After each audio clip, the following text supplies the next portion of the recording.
മോഹിനിയാട്ടം ഭരതനാട്യം 2 ഈ സിനിമയെക്കുറിച്ച് ഇപ്പോൾ ലേറ്റായിട്ട് ഒരു വീഡിയോ ചെയ്യാനുള്ള പ്രധാന കാരണം ഈ സിനിമ ഞാൻ കണ്ടിട്ട് കുറച്ച് ദിവസമായി. പക്ഷേ ആ ടൈമിൽ ഞങ്ങൾ വിചാരിച്ചു ഈ സിനിമയെക്കുറിച്ച് എല്ലാവരും പറഞ്ഞു കാണും, ഇനിയിപ്പോൾ റിവ്യൂ ഇടണ്ട എന്ന് കരുതി. പക്ഷേ ഞാൻ നോക്കി കഴിഞ്ഞപ്പോൾ ഒരുപാട് പേര് ഇപ്പോഴും ഈ സിനിമ കണ്ടിട്ടില്ല. നല്ലതാണോ എന്ന് ചോദിച്ചുകൊണ്ടിരിക്കും. അവരോട് പറയാനുള്ളത്, നല്ലതാണെന്നല്ല, ഈ റീസെൻറ്റ് ടൈമിൽ വന്നേക്കണ ഏറ്റവും മികച്ചൊരു പക്ക എൻ്റർടൈനറാണ്.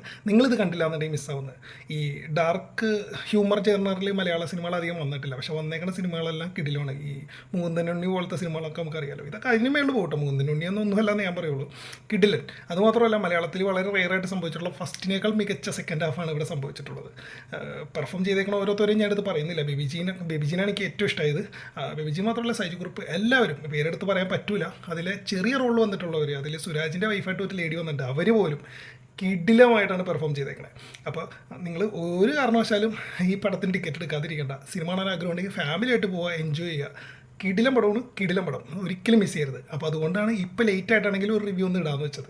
അപ്പോൾ ഡോണ്ട് മിസ്, മസ്റ്റ് വാച്ച്. അതൊക്കെ വേണോ? ഈ അച്ഛൻ അമ്മ രണ്ടാനമ്മ എന്നൊക്കെ പറഞ്ഞിട്ടുള്ള പടം ഇപ്പോഴത്തെ പിള്ളേർക്ക് വർക്കൗട്ട് ആവൂല. കഴിഞ്ഞ വർഷം കുച്ചിപ്പുടിന്ന് ഭരതനാട്യം എന്നൊക്കെ പറഞ്ഞിട്ട് ഒരു പടം ഇറങ്ങി, 8 നിലയിലാ പൊട്ടിയത്. ഞങ്ങൾക്കറിയാം.